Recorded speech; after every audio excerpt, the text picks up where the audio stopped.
Hey guys, tonight we begin with something both ancient and strangely familiar.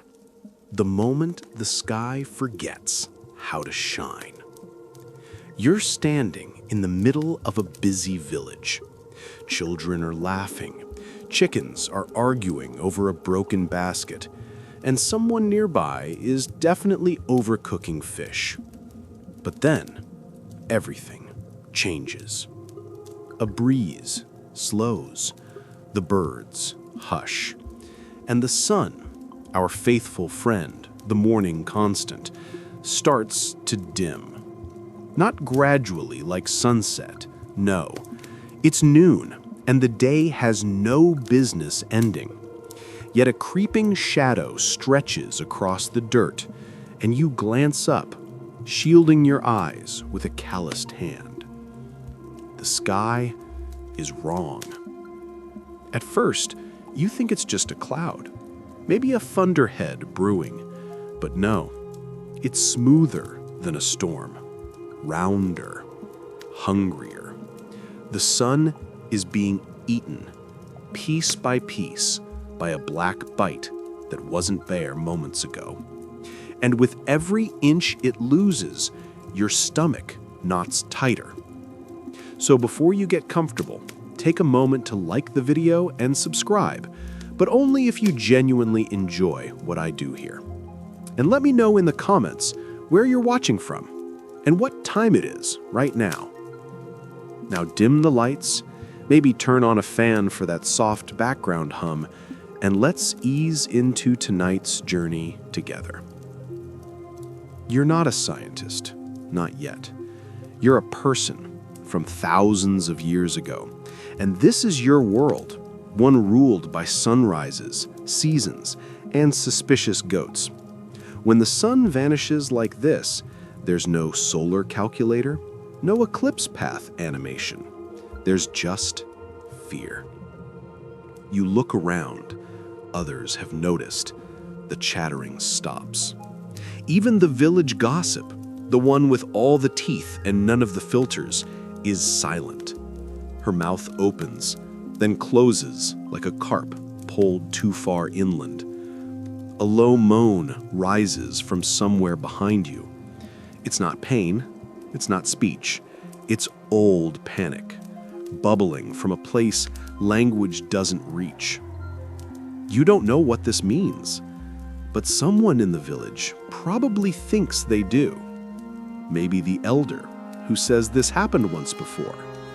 Maybe the hunter, who claims the gods are angry because someone forgot an offering. Maybe the priest, who smells power in the silence and steps forward with urgent rituals and urgent eyes. And here's the worst part. They're all kind of right. See, ancient eclipses weren't just creepy events. They were cosmic verdicts, warnings, fates, inked in shadow. To see the sun, or worse, the moon, swallowed whole, meant someone had made a very big mistake. Maybe a king had sinned. Maybe a marriage was cursed. Or maybe the world itself was about to end. Even the animals react. Dogs whimper. Horses pace.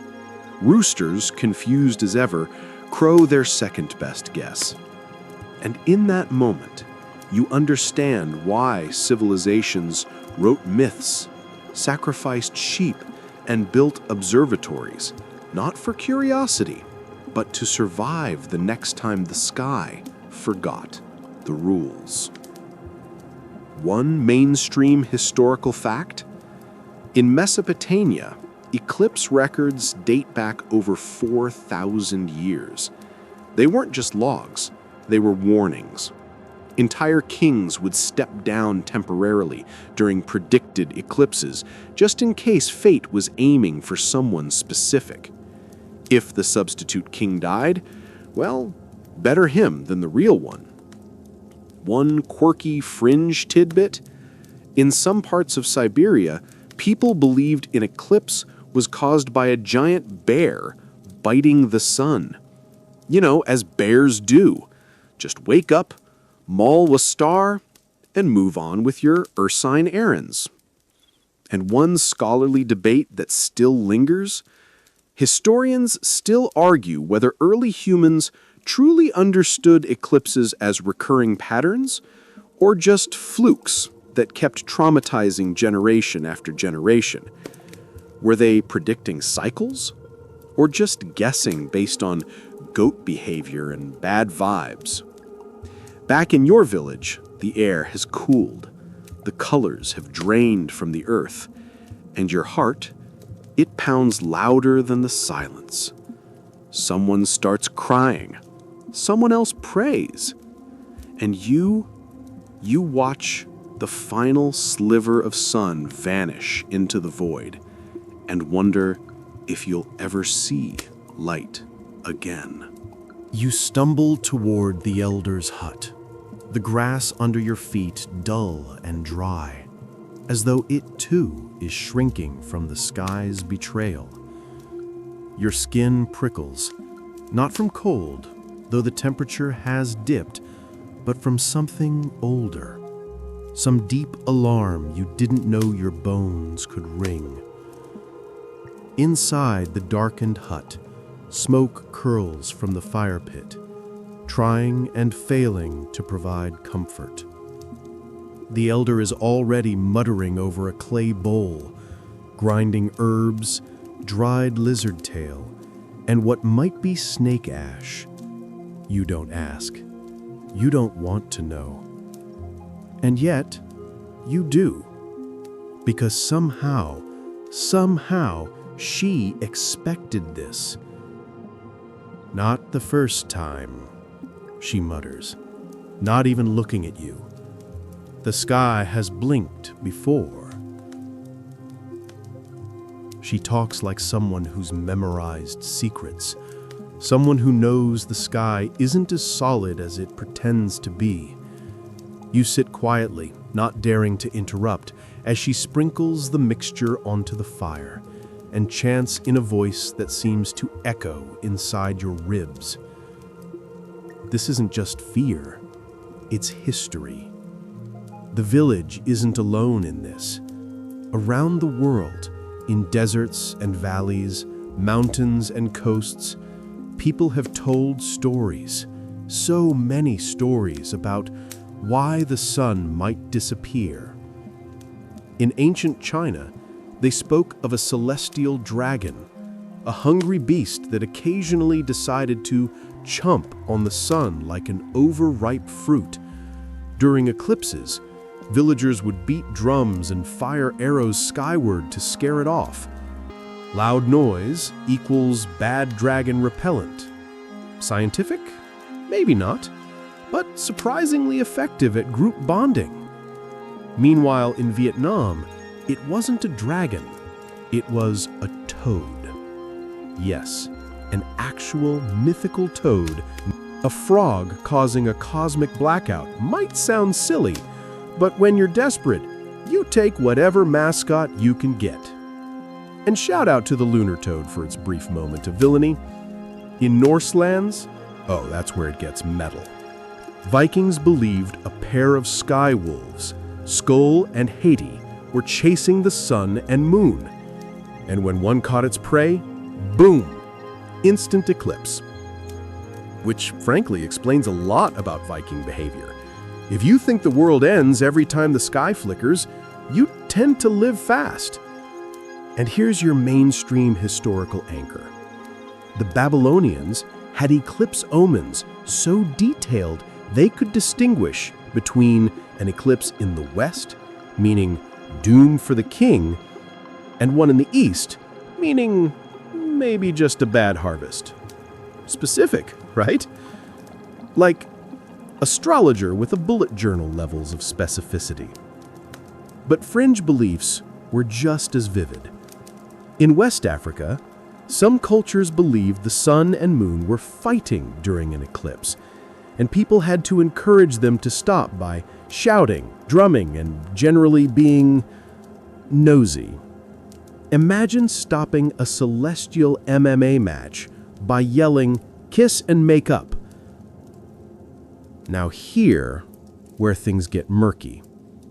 Historians still argue whether these stories were born of awe, or if they were clever ways to control communities during crises. If the priest says, "That eclipse means the harvest failed because you skipped temple duty," suddenly, guilt is a management tool. You step outside again. The shadow has deepened, not just overhead, inside. You feel it in your throat, a hollowness, like a dream where you're falling and the ground isn't promised. Children cry now, not just because they're scared, but because grown-ups are scared. And that's way worse. You spot a boy gripping his mother's tunic, whispering, "Will it come back?"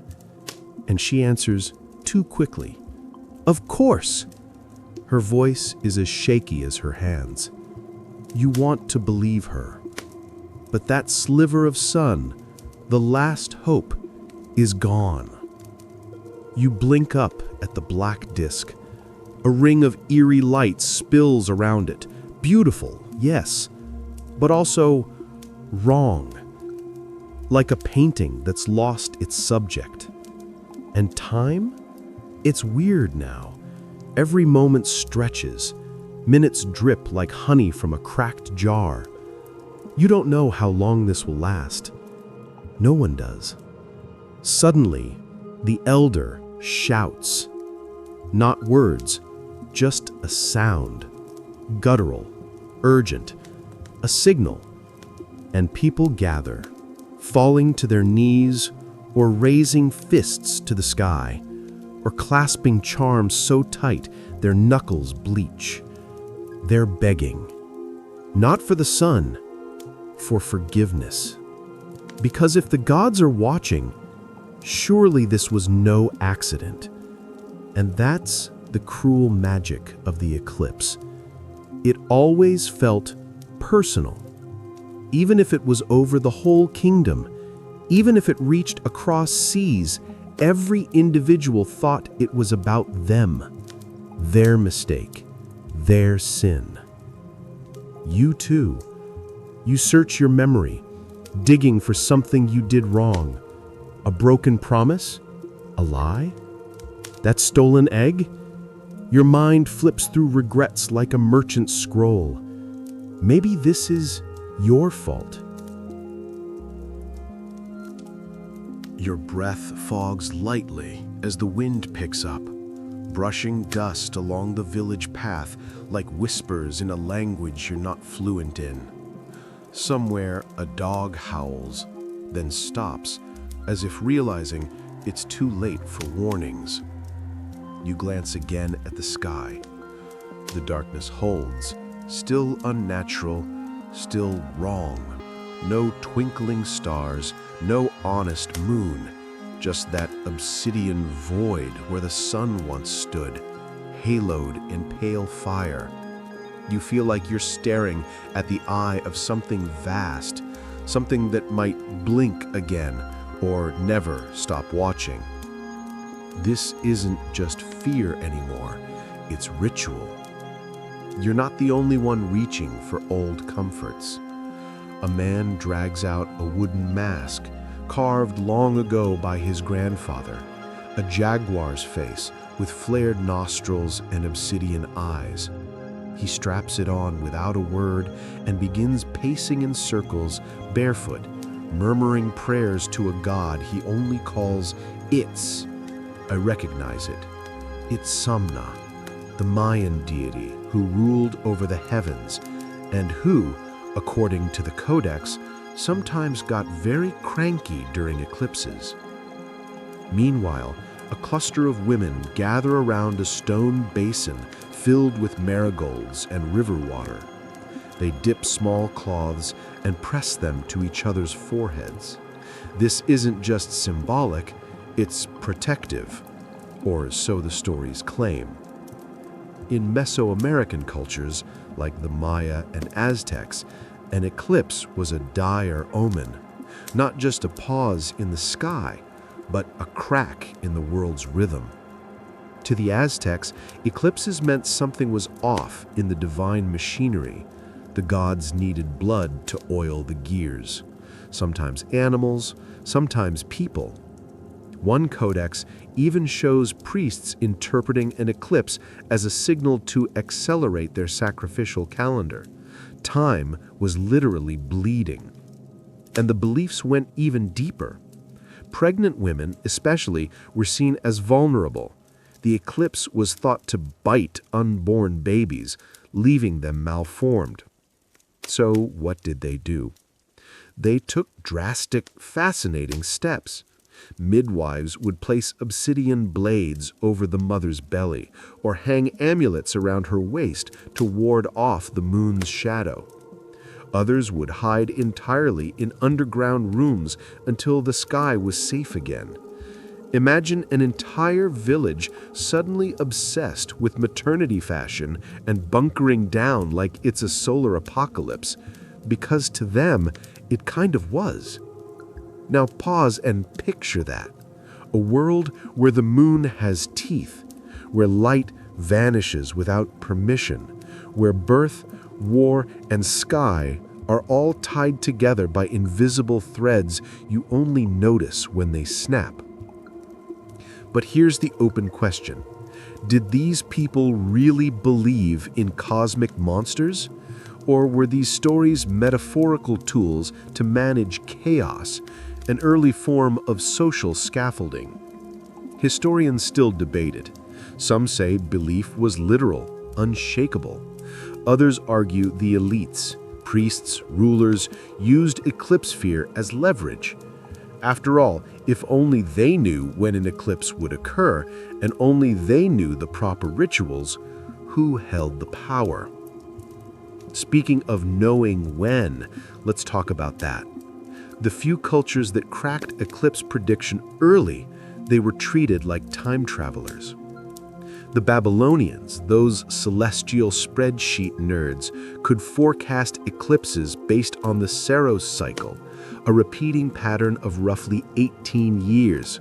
That's right, with no telescopes, no digital clocks, no coffee.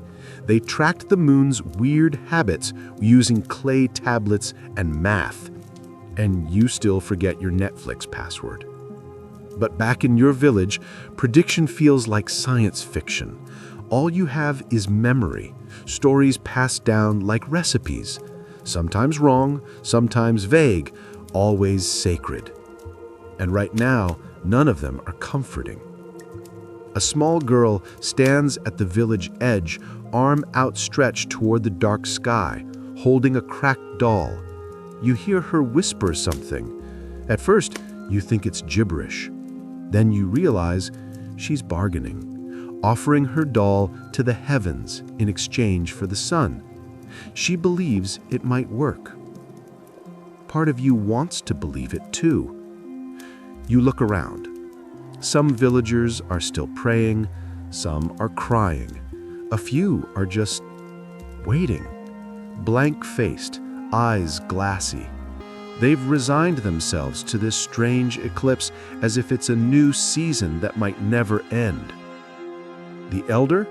She's still chanting, her voice steadier now, almost defiant. And that's the thread running through all eclipse stories. Resistance. Even in fear, people fight. They bang pots, fire arrows, light incense, offer dolls, shield mothers, chant to dragons and sky wolves. Because surrendering to a silent sky, that's too terrifying. Better to do something, anything, even if it's symbolic, even if it's nonsense. Because who knows? Maybe one of those desperate actions does work. Maybe you're not powerless. Maybe the sun is just waiting for the right signal. The sky has begun to brighten, ever so faintly, but don't relax just yet. You can't even be sure it's the real sun returning, or just some cosmic mirage. After all, everything you thought you understood about day and night seems broken now. You huddle near the elder's fire, drawn to both warmth and explanation, and that's when she begins to speak. Not in chant this time, but in story. Her voice carries over the crackling wood. She says, "Once, the moon fell in love with the sun, but the gods forbade their union, fearing it would unbalance the heavens. So the moon waited, and once every generation he swallowed her whole." You blink. That's not science, but it feels true somehow. Because eclipses have always been the realm of myth, and few cultures embraced that myth quite like the Norse. Let's take a quick detour north to the cold, pine-shadowed lands of Viking Age Scandinavia.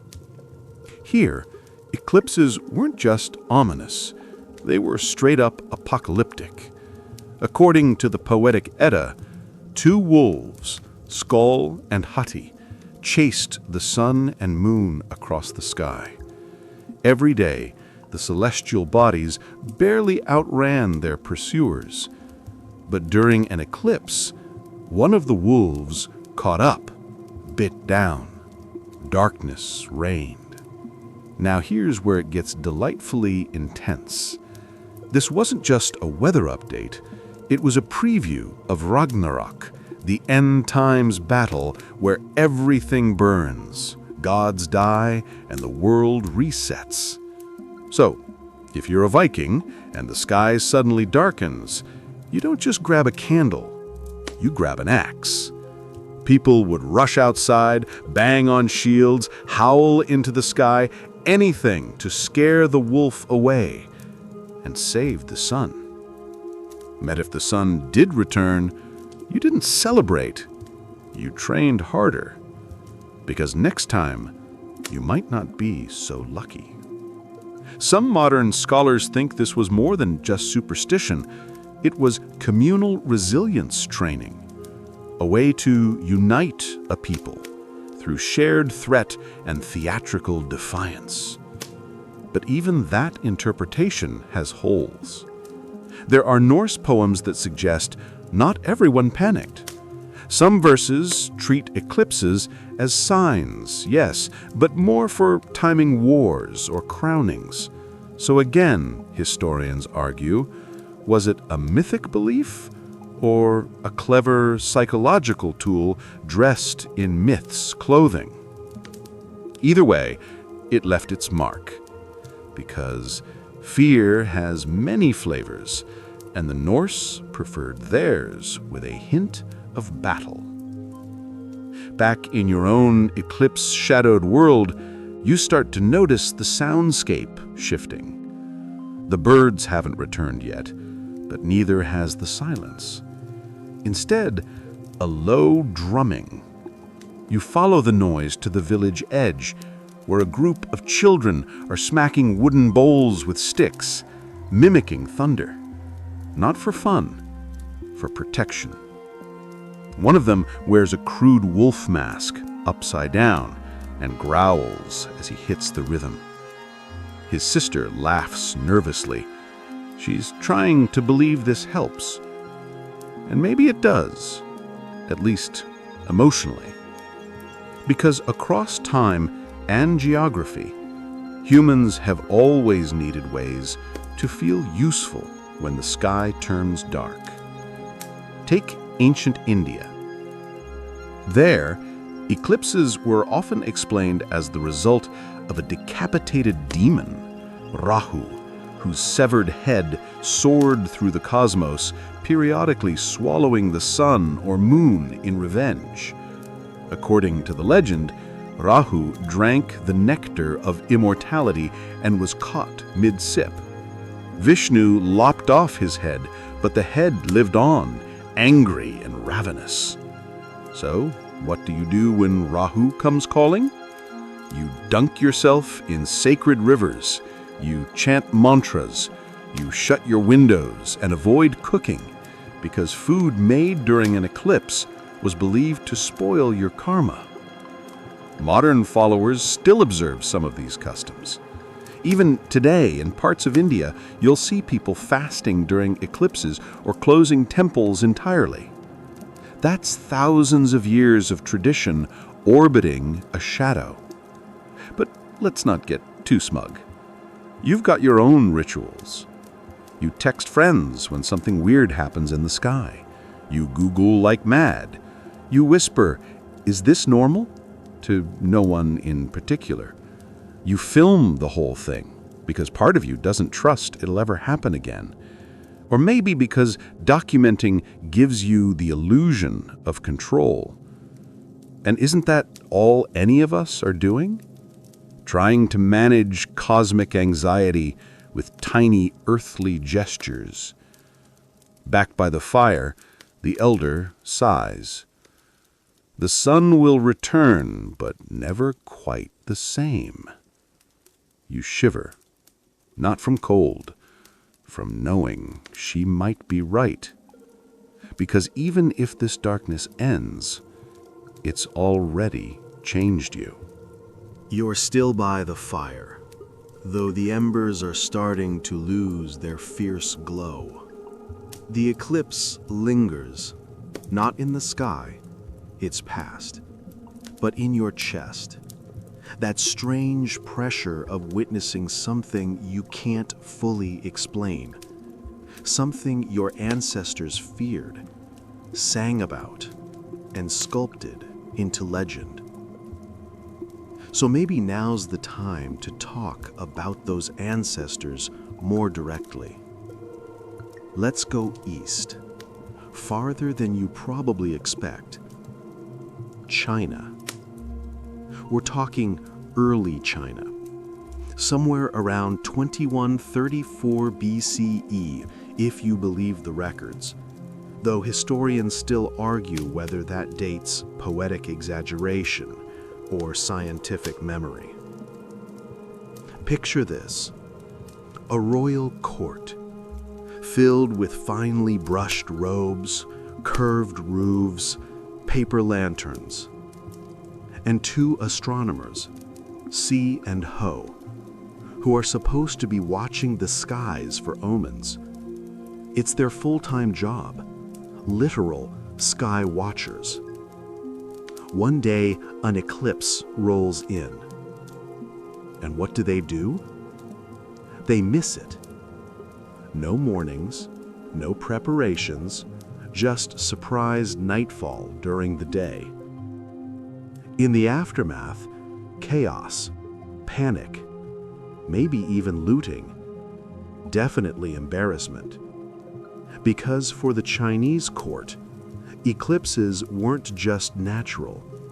They were supernatural messages, usually from heaven itself, often spelling doom for an unworthy emperor.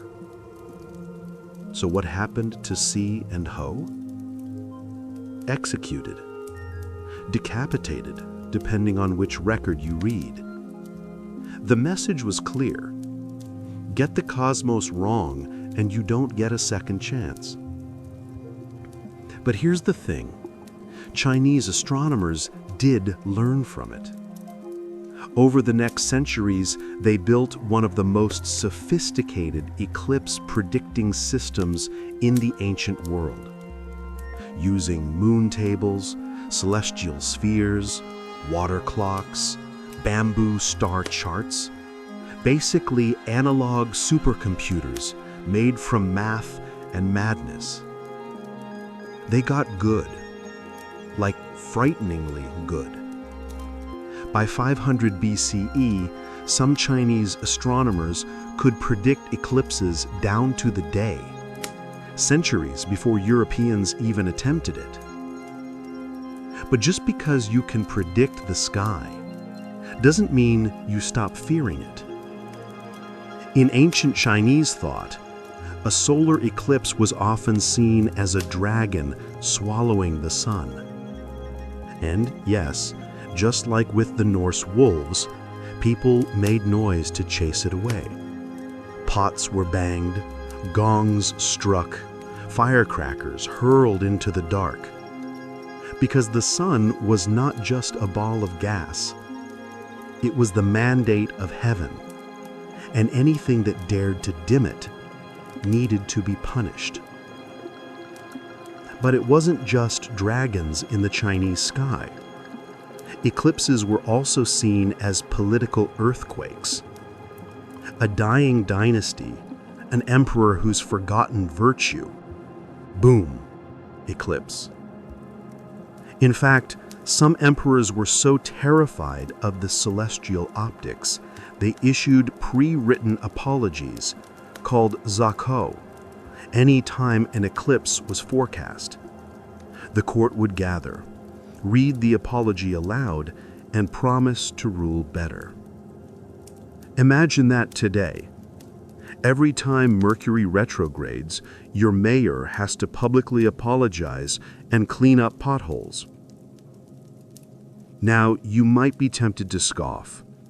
They really thought a dragon ate the sun.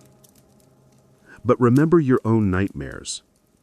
The ones where the ceiling melts, where no one answers when you scream, where the moon turns red and you wake up sweating. Myths aren't stupid. They're structured fear. And the Chinese knew how to structure fear beautifully. There were scrolls explaining which eclipses were lucky, which ones were death omens, and even which ones meant don't start a new business this week. You listen to the elder explain this, her voice stretching long like shadows at dusk. She pauses only once to glance up. Still no sun. But the villagers no longer panic.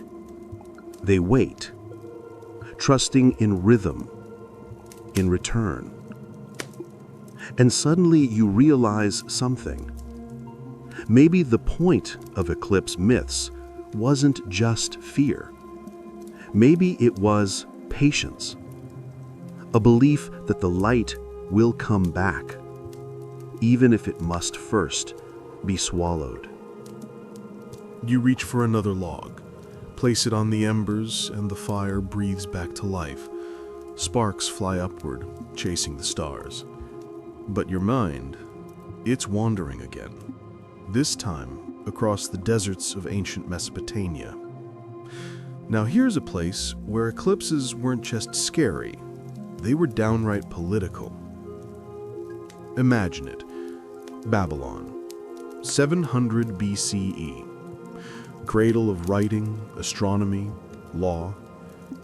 The ziggurats scrape the clouds. Scribes scurry around with clay tablets, and the skies are being watched more carefully than your Instagram feed. Because in Babylon, eclipses equals code red for the king. Literally. See, the Mesopotamians were among the first to predict eclipses using cycles. They didn't always know why they happened, but they figured out when they'd happen. And when the sun or moon vanished, they assumed the gods were delivering a very specific Yelp review of the current monarch. A bad one. So what did they do about it? They swapped the king. No, seriously. Whenever an eclipse was forecast, they'd install a temporary substitute king, usually a peasant, cook, gardener, or even a prisoner. This poor guy would be dressed in royal robes, seated on the throne, fed fancy food, and surrounded by perfumed attendants for about 3 days. And then, he was executed. Why? Because the god's wrath had to land somewhere, and better it be on the fake king than the real one. Think of it as ancient PR spin, except it involves decapitation. Historians still argue whether this substitute king ritual was common practice or only for lunar eclipses. But the records are real, inscribed on tablets still being translated today. It's kind of brilliant in a horrible way. You fear the cosmos? Outsource the punishment. And this ritual wasn't just reactive, it was planned. Astrologers would examine the celestial data, count omens, and determine how many days the eclipse's danger would last. Sometimes it wasn't just one substitute king, it was a parade of them, each taking a shift on death row. And through all of this, the real king?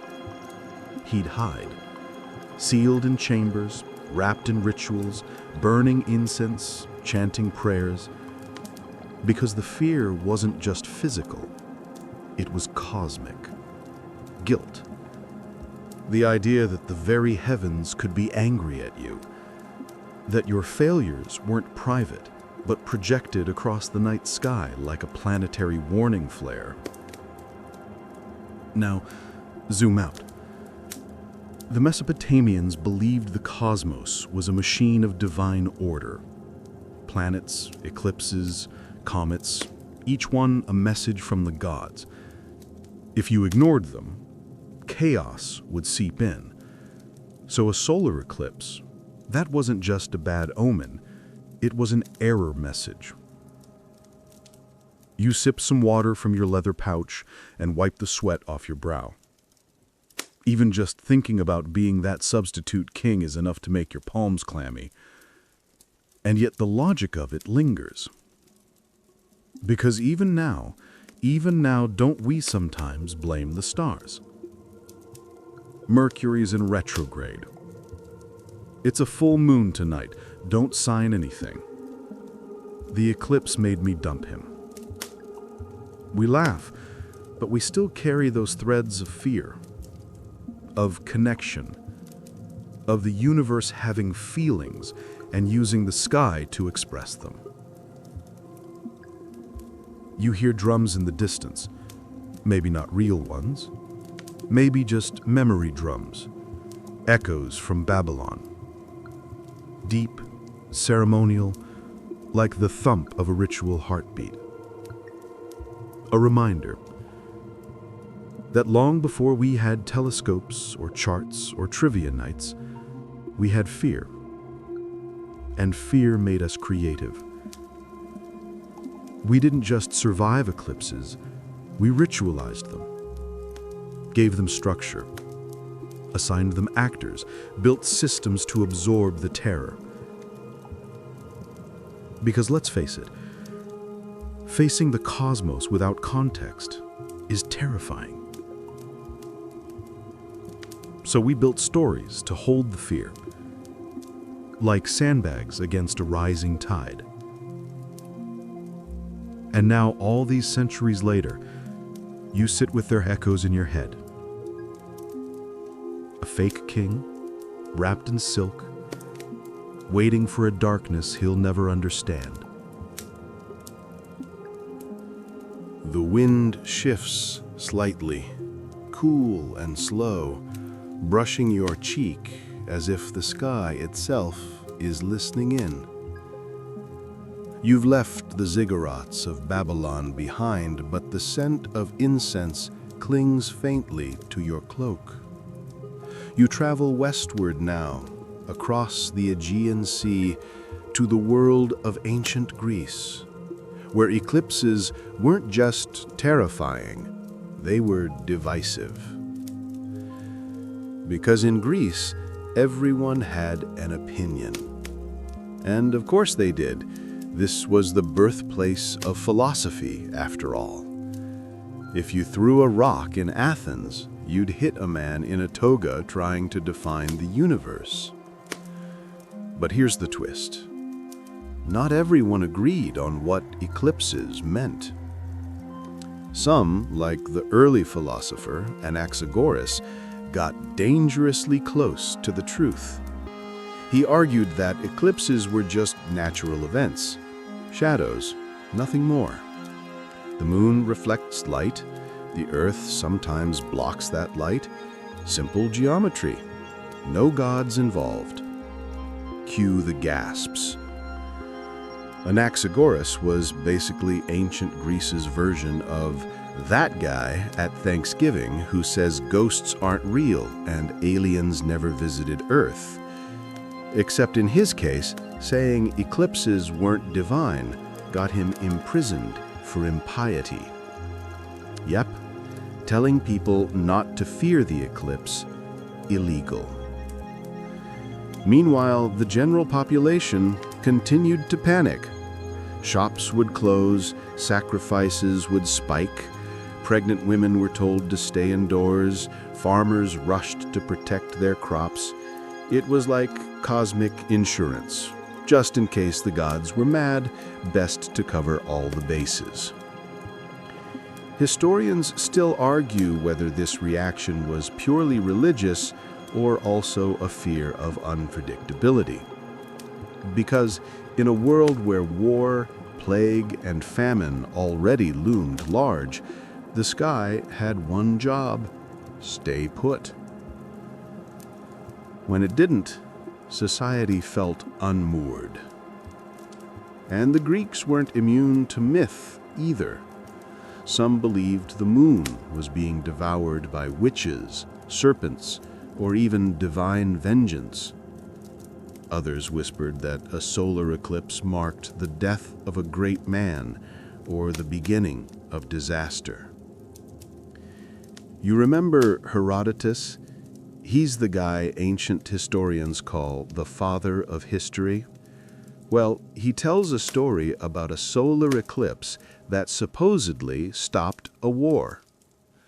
Two armies, the Medes and the Lydians, were locked in battle when the sky suddenly darkened. Both sides saw it as a sign and laid down their weapons. Peace, courtesy of an unscheduled celestial timeout. You sip from your wooden cup and shake your head. Even now the idea feels surreal. A cosmic ceasefire, like if a thunderstorm made two angry roommates finally hug it out. But here's the kicker. Eclipses didn't always frighten everyone. By the time of Hipparchus, another Greek stargazer, they were getting closer to predictions. Hipparchus realized you could use eclipses to map the distances between Earth, Moon, and Sun.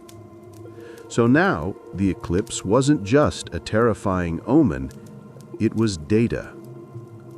And yet, fear lingers.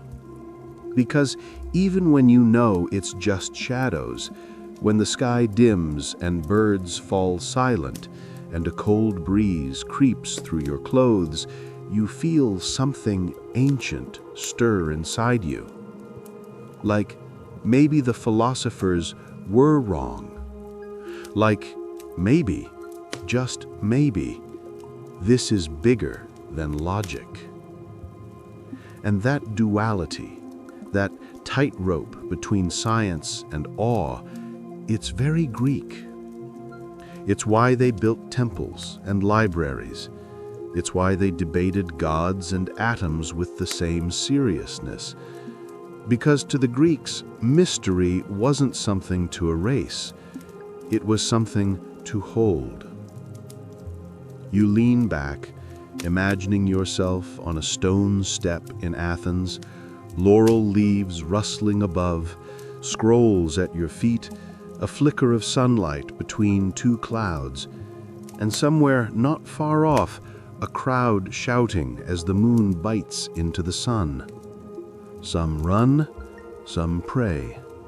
One man, arms crossed, mutters, "Told you it was geometry." And another, he just watches. Quietly. Not afraid, not thrilled. Just watching. You pull your woolen cloak tighter and walk onward, the road twisting now through the dense, rain-slicked forests of Germadia. The trees here are tall and brooding. Ravens squawk overhead. Beneath the thick canopy, light filters in slowly, just like the ancient beliefs that once grew here in the minds of the Germanic tribes. These weren't Greeks with scrolls or Babylonians tracking omens on clay tablets. These were warriors, woodsmen, mystics, and for them, the eclipse wasn't just an inconvenience. It was war in the sky.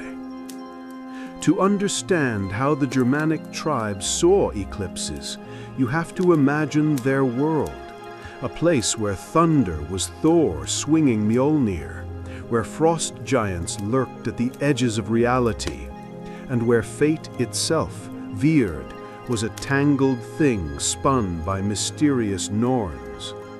So when the sun or moon disappeared, it meant something. Something primal and close. The most popular myth was that a monstrous wolf was devouring the sun. Not just any wolf, Skoll, the sky hound, chasing the sun chariot each day, and his brother Hati chased the moon. When they caught their prey, even briefly, darkness fell. The eclipse wasn't a sign, it was an attack. You picture it now, the sudden hush in the forest, birds going still, the wolves not howling, but the people. They'd grab drums, horns, pots, anything that made noise, and bang them in a frantic rhythm, trying to scare the wolf skies away. It was not a metaphor to them, it was survival. Historians still argue whether these rituals were performed every eclipse or only on total ones. Some believe the practice faded as Christianity spread. Others think it lingered in folklore for centuries. There's also a fringe theory that these wolf myths were rooted in older Indo-European stories. Versions of solar-devouring beasts appear all over Eurasia. Maybe it was a shared terror, passed down like a bone-handled knife from one culture to the next. The Norse, who branched from these tribes, took the idea further. Their apocalypse, Ragnarok, was set in motion by a final eclipse. The wolves do catch the sun and moon. Darkness falls forever. The gods die. Comforting, right? But here's the twist. Unlike other cultures, the Germanic peoples didn't always fear the end. They respected it, fought it, braced for it with steel in hand. So even when the sky dimmed, even when fireballs or comets followed, they didn't fall to their knees. They stood up. There's a kind of strength in that, a refusal to be cowed by the inevitable. Of course, that didn't stop the panic. Farmers buried charms, seers threw bones, warriors cleaned their blades. And somewhere deep in the forest, a child probably asked, "Will the sky come back?" And the elder would murmur, "If we're loud enough, yes." You pass a tree with claw marks, real or imagined, maybe from a bear, maybe something worse. And for a moment, you understand. When your world is ruled by creatures and gods and fate chains that even Odin can't break, you don't wait for help. You fight the wolf, even if he lives in the sky. You've crossed into Persia now. Hot, dry air pressing against your skin like a heated veil. The land glows gold under a lazy sun, but not long ago, this very light would have struck terror into hearts the moment it dimmed. Because in ancient Persia, especially under the Achaemenid Empire, an eclipse wasn't just a natural hiccup, it was a political earthquake. Imagine you're a king. Not just any king, the king of kings. You've got immortals guarding your palace, satraps bringing you tributes, and roads stretching across deserts. You've been told your right to rule comes from Ahura Mazda, the supreme god of Zoroastrianism. And then, bam, the sky turns black in broad daylight. Uh-oh. See, to ancient Persians, the sun represented order, truth, divine favor. Its vanishing act? That suggested chaos was winning. And chaos had a name, Angra Mainyu, the destructive spirit constantly battling Ahura Mazda. When light vanished, it meant evil was gaining ground. Some priests even claimed that the king himself had become impure, or worse, displeased the gods. So what happened? Well, here's the wild part. Persian kings sometimes used eclipses to stage regime resets. There's a peculiar fringe theory that says during solar eclipses, false kings were put on the throne, temporary scapegoats known as substitute kings.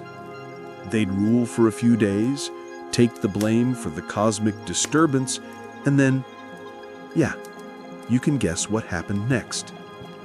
One tablet from Babylonia suggests that during a total eclipse, a man of low rank was briefly crowned, pampered, and then executed.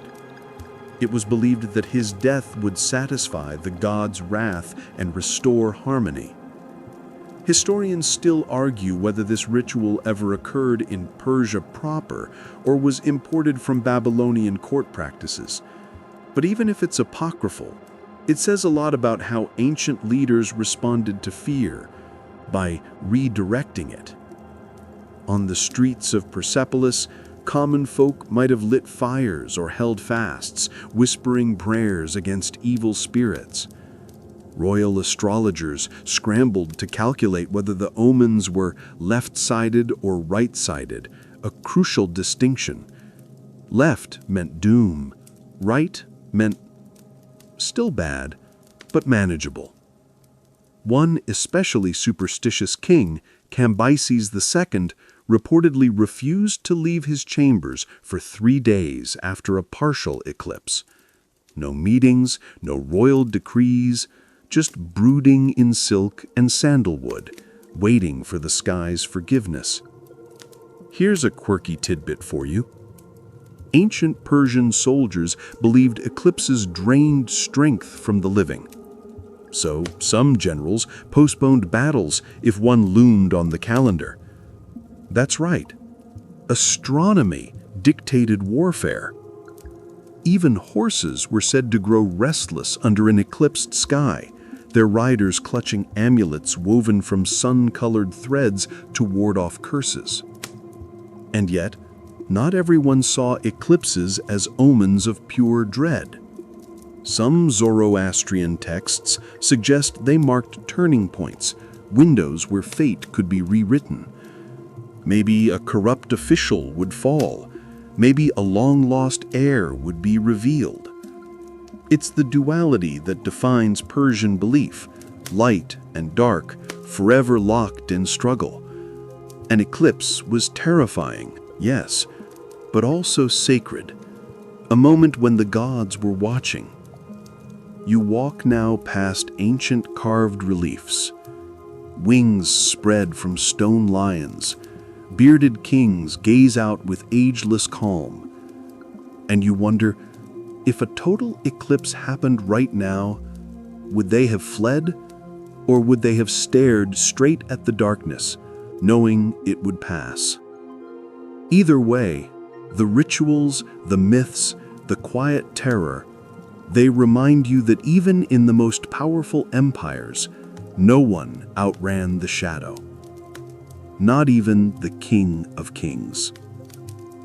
The shadows shift as we drift eastward again, and this time you find yourself in the tropical stillness of ancient India. The air is thick with incense smoke, and temple bells chime somewhere in the background. But suddenly, the sun begins to fade, slowly, then faster, until it's swallowed by a dark disk overhead. You're not alone in your unease, because in ancient India, eclipses were demonic, literally. A deep voice might echo in your mind. Rahu is swallowing the moon. Yep, Rahu. Let's talk about him. In Hindu mythology, Rahu is a celestial demon with a complicated backstory. He wasn't always a demon. Once, he was just another ambitious asura trying to sneak into the gods' nectar party. According to the myth of Samudra Manthan, the gods and demons churned the cosmic ocean to extract Amrita, the nectar of immortality. Vishnu, ever the party bouncer, disguised himself and served the drink only to the gods. But Rahu snuck in, slurped some, and boom, became immortal, just in time to have his head lopped off by Vishnu's discus. Only his head survived. That disembodied head, still immortal and very cranky, chases the sun and moon across the sky, and every once in a while he catches one. That, according to many ancient Indians, was an eclipse, Rahu taking a bite. But here's the twist. Since he has no body, the sun or moon always re-emerges through his severed neck. Poetic? Definitely. Terrifying? You bet. Now imagine being a villager during one of these cosmic meals. You'd rush to the river, or maybe your rooftop, banging pots, clanging bells, and chanting prayers. The goal? Scare Rahu away. Ancient Indian eclipse rituals were intense. Pregnant women stayed indoors, convinced the eclipse's rays could cause birth defects. Food wasn't cooked or consumed during the eclipse window. Even leftovers were thrown away after. Some people fasted for hours before and after, believing the air itself was polluted by the demon's presence. Historians still argue whether these rituals began with Brahmanic priesthoods or evolved from older Vedic skywatching traditions. What's clear is that the line between astronomy and theology blurred heavily. Even today, eclipse warnings make their way through temple loudspeakers, carrying echoes of millennia-old fears. And here's your quirky tidbit. In some South Indian traditions, eclipses are astrological landmines. Marriages, travel, even haircuts are avoided. Astrologers still calculate Rahu Kalam, the unlucky hour each day, linked to Rahu's influence. You might think all this sounds extreme, but then again, you're watching the sky go dark at noon, birds roosting early, your dog howling like the end is near. It makes sense. And just as you're thinking that, an eerie quiet falls over everything. Not just the village, not just the jungle, but your very breath feels muted. The eclipse has reached its peak. If you were standing at the Ghats, you'd now see thousands of people descending into the river to bathe away spiritual contamination. Priests murmur mantras. A mother presses her child to her chest, eyes shut tight. And then light returns.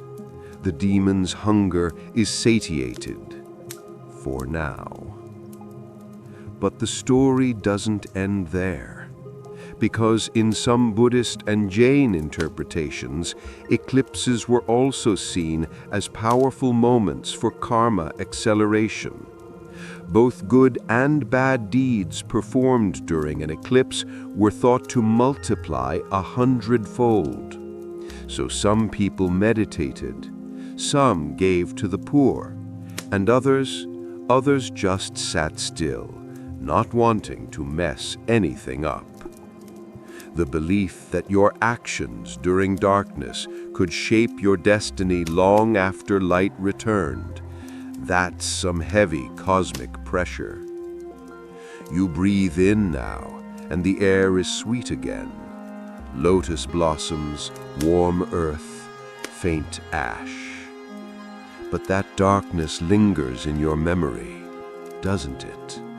Because when the sky turned black and Rahu took his bite, time itself felt thinner, and for a few brief moments, you weren't just watching myth, you were inside it. The eclipse fades behind you, like a curtain slowly being pulled away, and you find yourself somewhere new, deeper still in the sands of time.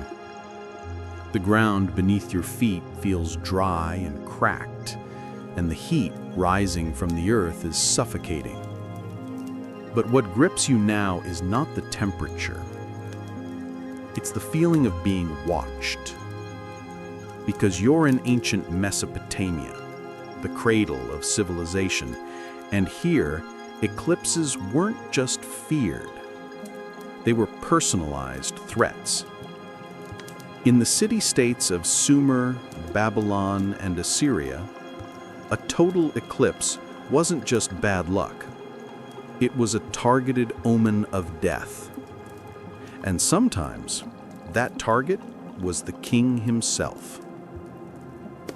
So you'd think, well, can't he just stay inside? But Mesopotamians believed the heavens were a divine calendar, and eclipses were basically cosmic assassination notes. Not random, not metaphorical, literal signs that the king's days were numbered. And here's where it gets wild.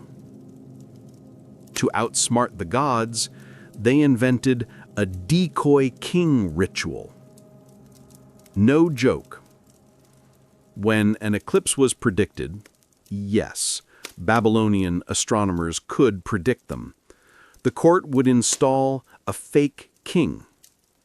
Some poor peasant, criminal, or unlucky volunteer would be crowned in full regalia. He'd be given real robes, a throne, and a chance to rule, but only for a few days.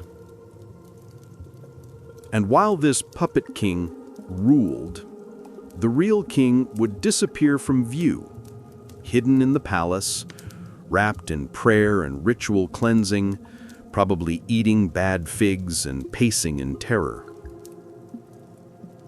Then, after the eclipse passed and the required purification days were done, the decoy king would, well, he'd be removed permanently. Historians still debate whether the substitute was always executed or sometimes just exiled.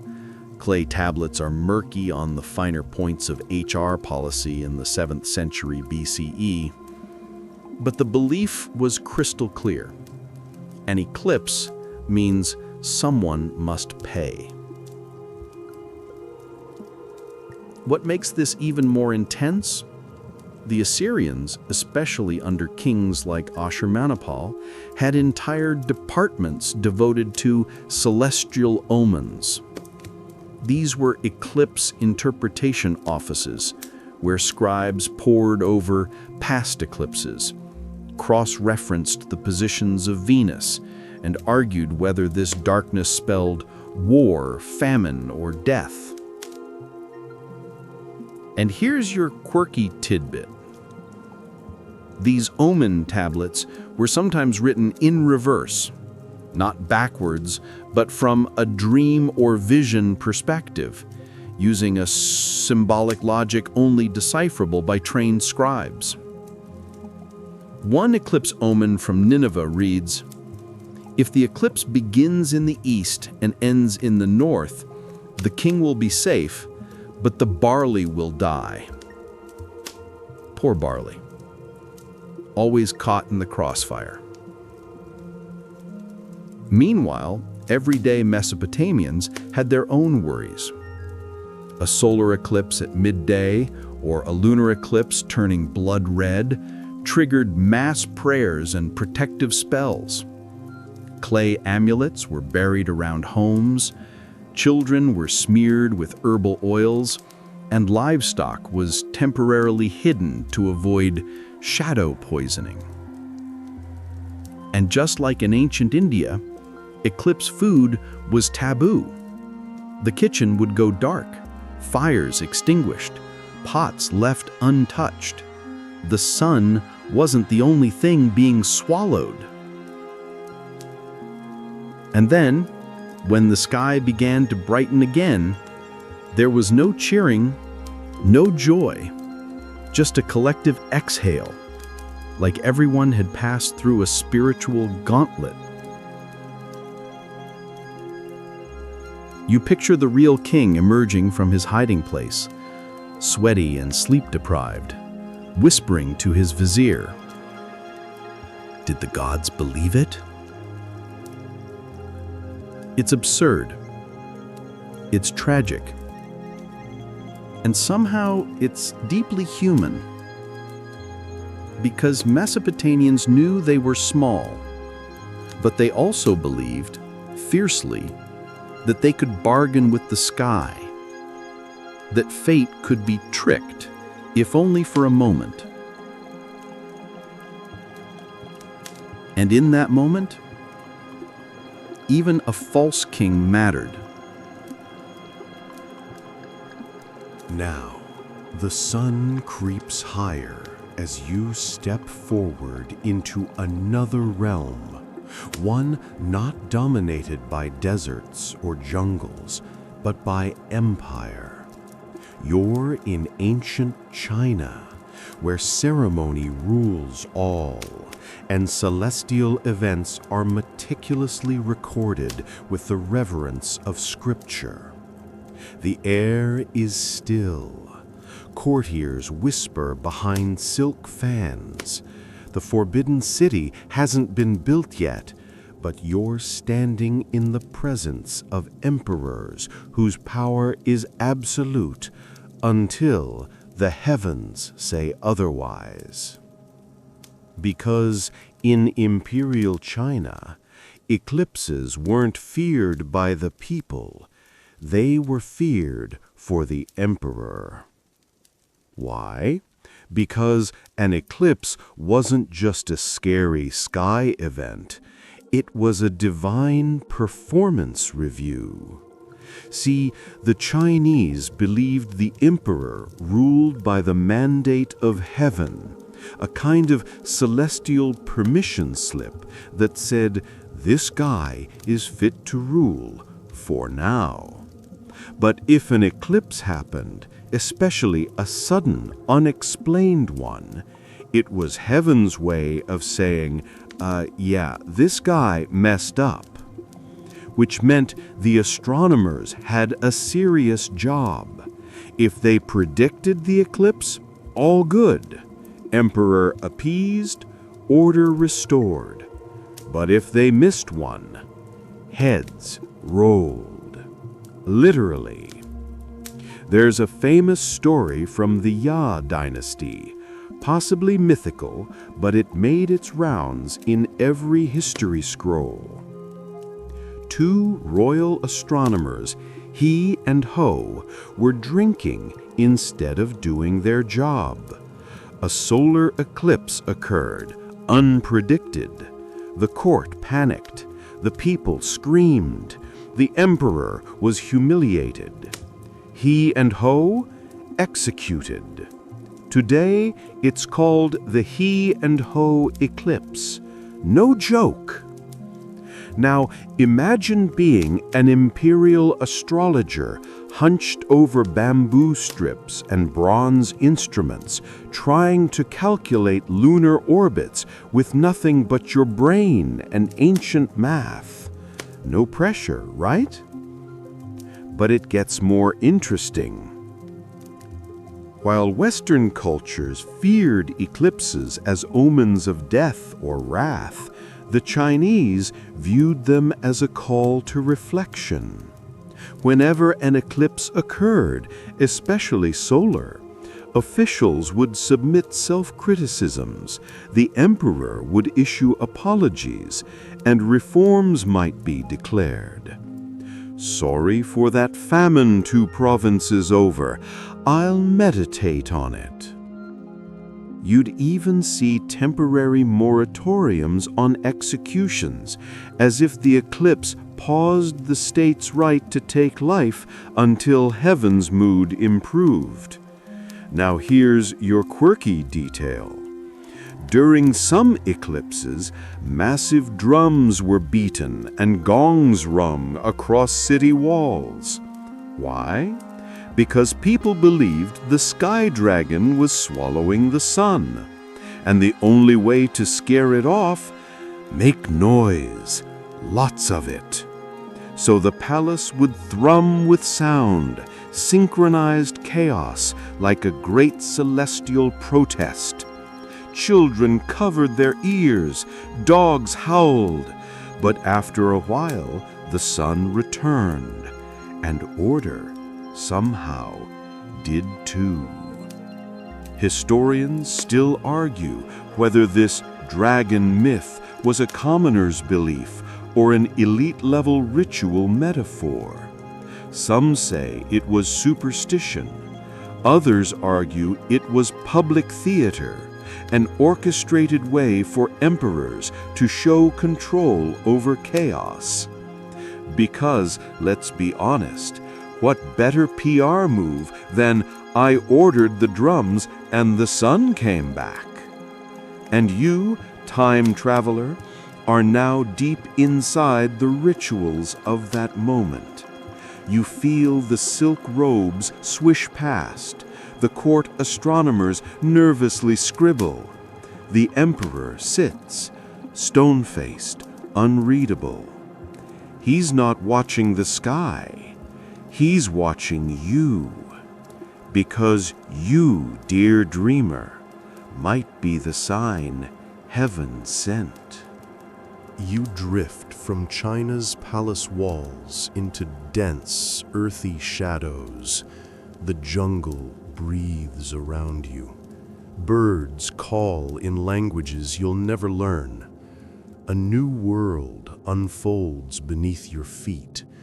The ancient Maya world, where stone pyramids rise like teeth from the canopy, and time itself is counted with an obsessive passion.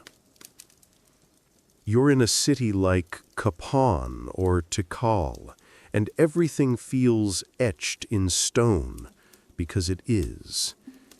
Dates, gods, kings, even eclipses, chiseled into limestone stelae with precision that would impress a NASA engineer. Now, here's the wild thing. The Maya knew eclipses were coming. Their astronomers could predict both solar and lunar events with remarkable accuracy. The Dresden Codex, one of the few surviving pre-Columbian books, includes an eclipse table, a literal timetable of celestial swallowing.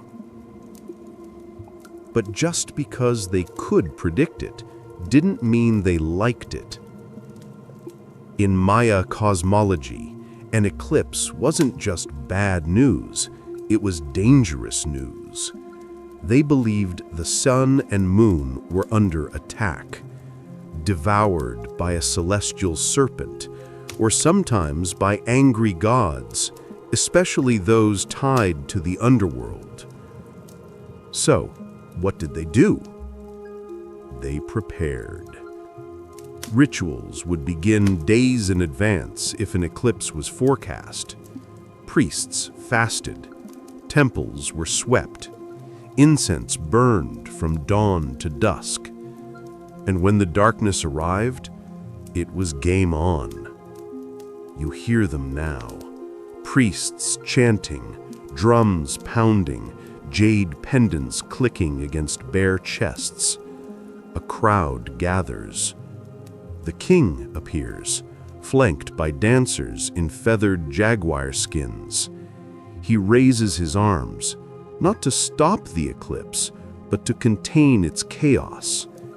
Because that's the Maya worldview in a nutshell. The cosmos is fragile. You don't control it, you just keep it from falling apart. Here's your quirky tidbit. Some evidence suggests they associated eclipses with royal births or deaths. A new king born during an eclipse, a signal of divine power. A king dying during one, bad omen for decades. So yes, the Maya had math, they had astronomy, but they also had myth, ritual, and a deep fear that the gods were always just a moon chump away from throwing everything out of balance. And while Westerners looked up in terror, or China rang gongs, the Maya performed ritual sacrifice, sometimes bloodletting from the king himself, using stingray spines or obsidian blades.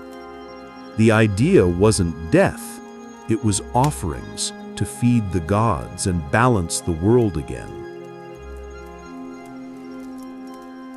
Historians still debate whether every eclipse prompted such rituals, or only those that coincided with specific calendar cycles. But the records, stone and paper, don't lie. Eclipses mattered. And now, you're watching one unfold. The jungle hushes. The sky dims. The serpent takes the moon. And you? You hold your breath, hoping the priests are right and the world will survive another bite. You've barely exhaled when the scene shifts again, this time to an island not far from modern-day Indonesia. The air is thick with incense and ocean breeze. Palm fronds rustle overhead. You're among the Balinese, and they've just noticed something very wrong with the moon. A shadow creeps across its face. It's happening again, an eclipse. But unlike the cold calculation of Maya astronomers, here in Bali, the approach is full of heat and sound. Drums throb in the night. People yell, gongs crash, firecrackers explode like thunder. You've barely exhaled when the scene shifts again, this time to an island not far from modern-day Indonesia. The air is thick with incense and ocean breeze. Palm fronds rustle overhead. You're among the Balinese, and they've just noticed something very wrong with the moon. A shadow creeps across its face. It's happening again, an eclipse. But unlike the cold calculation of Mayan astronomers, here in Bali, the approach is full of heat and sound. Drums throb in the night. People yell. Gongs crash. Firecrackers explode like thunder. Dogs bark themselves hoarse. It's chaos, but not disorganized. This is ritual noise, a weapon as old as fear itself. Why? Because in Balinese and broader Hindu mythology, Eclipses mean Rahu is back. Let's back up. Rahu is a shadow entity, a cosmic trickster.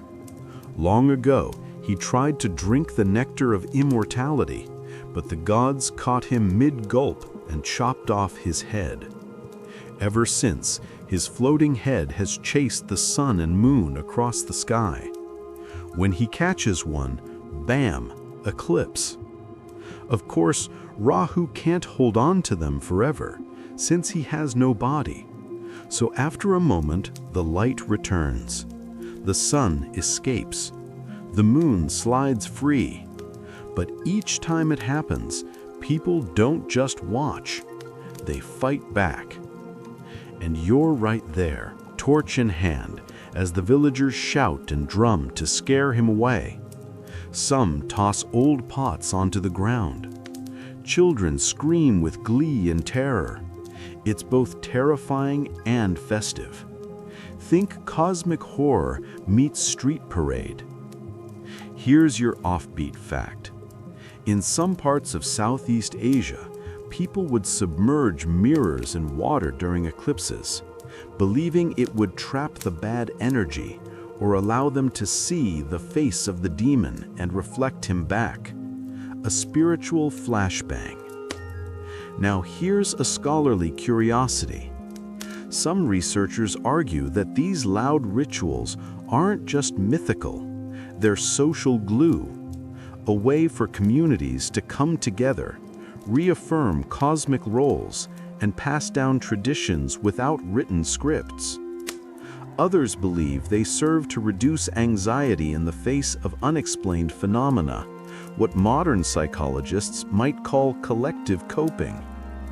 But one thing's for sure, this isn't passive watching, it's cosmic defense. You're not here to understand the eclipse, you're here to help fight it off. And just like that, Rahu retreats. The light returns. The drums stop. But in the lingering silence, your heart still pounds, like maybe, just maybe, your noise helped save the sky. It's almost morning now, and you find yourself perched on a rocky cliff above the British Isles, wrapped in a cloak that smells faintly of smoke and damp moss. The sky stretches gray and heavy, as if holding its breath. Behind you, a druid mutters in a language older than the stones. Before you, the Celtic world stares up at the sun, which is beginning to dim. You blink. Once, twice. A hush ripples through the forest clearing. Birds fall silent. The temperature dips. Not freezing, but noticeable, like someone walked past with a cold draft. It's happening again. But this eclipse isn't just terrifying, it's sacred. To the ancient Celts and neighboring tribes, celestial events like these weren't random. They were portals, cracks in the fabric between realms.